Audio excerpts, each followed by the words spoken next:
Good evening and thanks for joining us on the special digital edition of ABC24 News. I'm Kevin McNamara.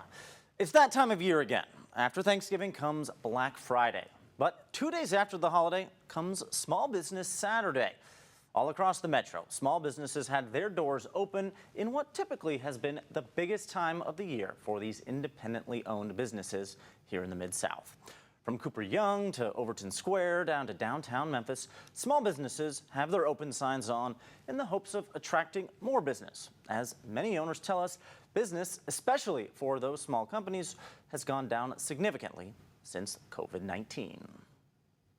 It's a dire situation for a lot of local businesses. So my partner and I feel a need to do our part to sort of keep everything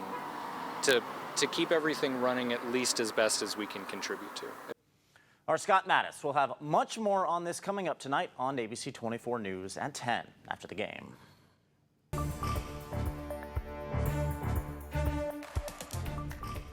This evening, a 25-year-old man is behind bars after allegedly uploading child sexual abuse material online.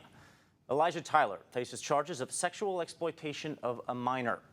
Memphis police received a tip in May about 8 images uploaded between February 28th and 29th. Investigators confirmed at least one file violated Tennessee law. Tyler remains in custody with no bond sets. His case is just one of several investigations Memphis police are currently working on. In another incident, officers are asking for help identifying suspects involved in an attempted burglary at the Home Depot on Truce Parkway. On Thursday, 4 suspects in a gray Nissan Maxima tried to break a glass window with bolt cutters, but fled when the alarm sounded. Anyone with information is urged to contact Crime Stoppers at 901-528-CASH. And over in Arkansas, a popular Little Rock Mall is back open just a day after a shooting left 2 people injured. That incident happened yesterday afternoon at Park Plaza Mall on the 3rd floor, where an argument between 2 people escalated into gunfire. Police are still searching for the shooter, and both victims were hospitalized but are expected to fully recover. While police continue their search for the Park Plaza Mall shooter, there's positive news for Arkansas's economy. For the first time in 2 years, the state's trucking industry is showing signs of recovery from the so-called freight recession. Darren Bob from our sister station in Fort Smith has the story. I do think that it's going to be a long slog to come out of what's been a very long freight recession. Shannon Newton is executive director of the State Trucking Association and says no matter what sector of the industry you look at, it's slowly getting better. What you're beginning to see now is just a slight upward and to the right trend in those graphs, whether you're talking about spot market rates, contract rates, the tonnage, the volume, all of those they're no longer declining. And that's what you see those in the industry celebrating. Including those who operate some of the area's biggest trucking firms like J.B. Hunt and Fort Smith-based ArcBest. You're seeing comments coming out from those executives that indicate that they truly believe that we have survived the trough, and that we are looking at a genuine uptick, even though it may be a slow recovery. Looking forward into that gives them a better position in negotiating with their shippers, gives them a better ability to look at their employment decisions, make sure that they're hiring the right people to sustain them over this economic upturn. She says the uptick can be partly attributed to people spending more money on just trips and experiences. Consumers, she says, are starting to buy items that require shipping. We're still looking for some normalization in that goods versus services spend, and we're hopeful that's what 2025 brings. And speaking of 2025, Newton says the hope is the great trucking recession will end by the end of next year. I think that the experts disagree on how quick we may be able to climb out. But I'm hoping that by the end of 2025 that we'll no longer be talking about the great freight recession.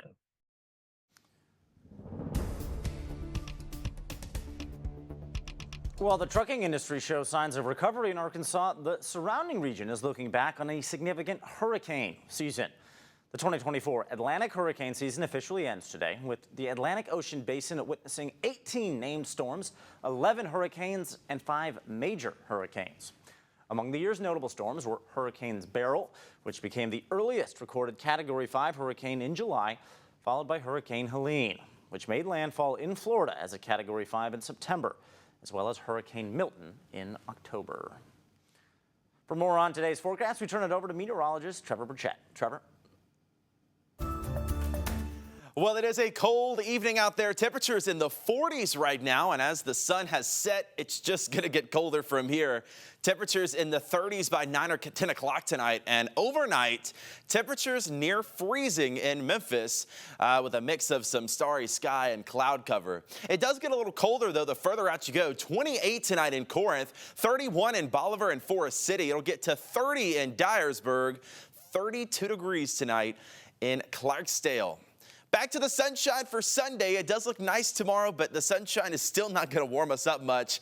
We only get to 48 degrees with a cool northerly breeze. 46 tomorrow in Blytheville, 50 in Mariana, 51 down in Helena, West Helena. It'll be 51 in Holly Springs and in Senatobia tomorrow, 50 for Corinth and Selmer, only 44 tomorrow afternoon in Dyersburg, 46 in Covington. Temperatures will actually get a little colder as we start the work week. 45 Monday, 46 on Tuesday. We'll climb a little bit Wednesday and Thursday back to the 50s, but that's when our next cold front comes in, and it's going to come with another drop in temperatures by Friday and next weekend. So as we check out your 7-day forecast for your Sunday, sunshine tomorrow, high of 48 degrees, 45 on Monday, 46 Tuesday with sunshine. Still cold, though, as we're all back to work after the extended holiday weekend for many of us. 20s for the early mornings on Monday and Tuesday morning. Back to the 50s Wednesday and Thursday. A couple of showers possible on Wednesday, but I think we dry out by Thursday, and that's when the colder air comes back into the picture. 45 is your high temperature on Friday, only 42 next Saturday for the big St. Jude Marathon. Going to be a chilly one with morning lows in the 20s. Remember, wherever you're headed, you can get the latest forecast anytime on the ABC24 app. Just search ABC24 in the App Store or in Google Play. You can also just text the word app, APP, to the number on your screen. That's 901-321-7520. And four local high school football teams competed in last night's state semifinals, with 3 advancing to Chattanooga. In a thrilling Class 1A semifinal, Mace overcame a 28-6 deficit to Ty McKenzie, then sealed the win with a late interception and touchdown. Meanwhile, in the Class 3A semis, Melrose came from behind to beat Pearl Cone 14-7, while Houston edged Ravenwood 24-21 in Class 6A with a clutch fourth-quarter touchdown.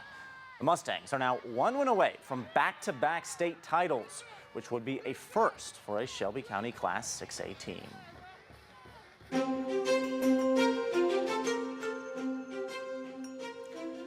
Now, after the action on the field, let's talk about keeping your Thanksgiving leftovers safe.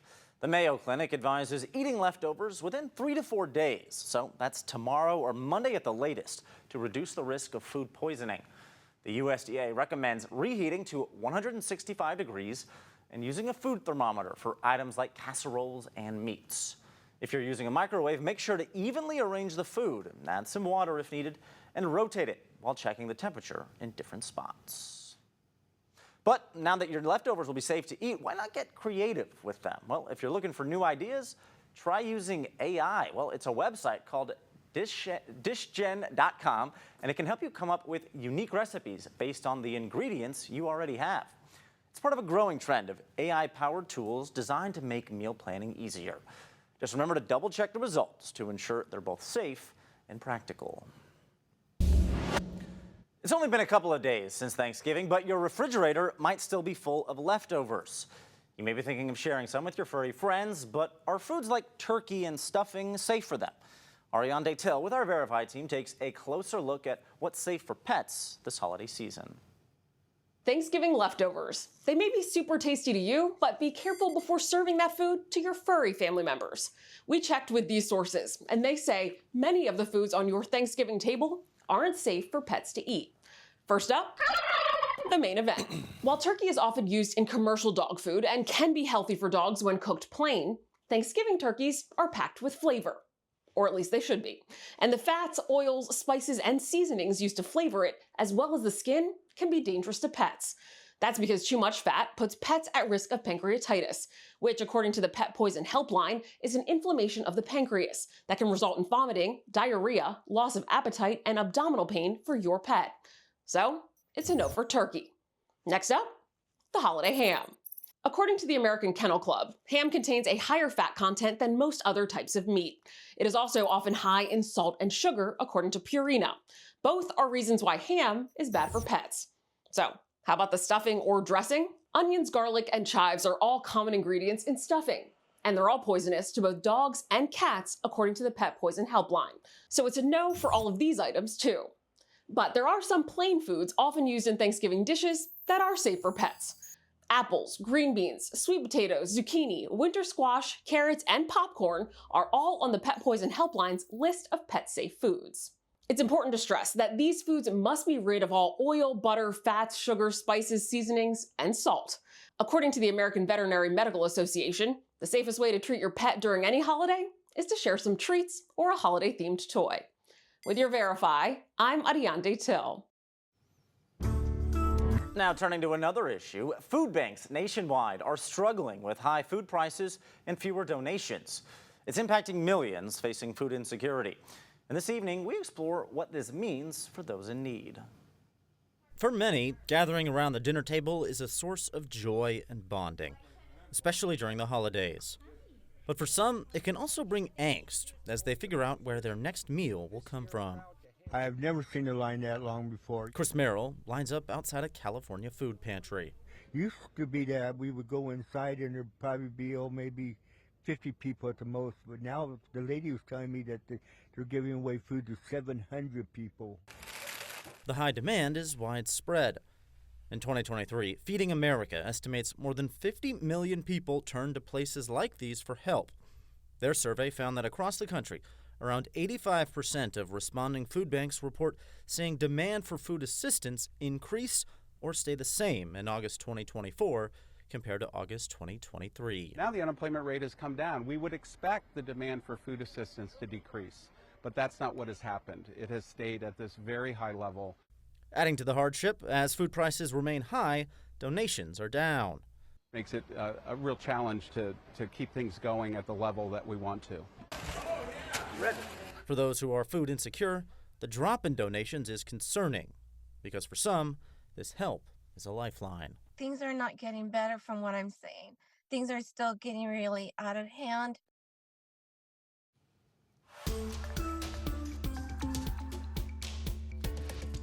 As food banks struggle to meet the growing demand amid high food prices and fewer donations, another food safety concern is making headlines. Sunfed Produce has issued a recall for whole fresh cucumbers sold in 26 states, including Tennessee, Arkansas, and Mississippi, due to potential salmonella contamination. The cucumbers were distributed between October 12th and November 26th, and the FDA is investigating the outbreak. While it's unclear how many people have been affected, consumers can visit the FDA's website for a list of retailers and restaurants that may have sold or served the contaminated cucumbers.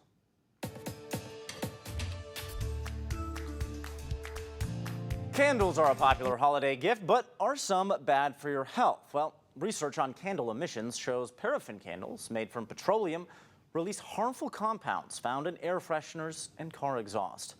Experts say health risks depend on the candle type, burn time, and ventilation. Healthier options include soy, beeswax, or stearin candles with cotton, wood, or synthetic wicks. Experts say to choose scented candles with essential oils and burn in well-ventilated areas. And as we focus on health this holiday season, there's another important connection to consider, both mental and physical well-being. A new study reveals a genetic link between depression and menstrual pain. Researchers found depression increases the risk of menstrual pain by 51%, and sleeplessness worsens it. The study highlights the need for mental health screenings in those with severe menstrual pain. That'll do it for our digital edition of ABC24 News. Make sure you stay up late after all the football is over, because we'll be right here for your late news after the game.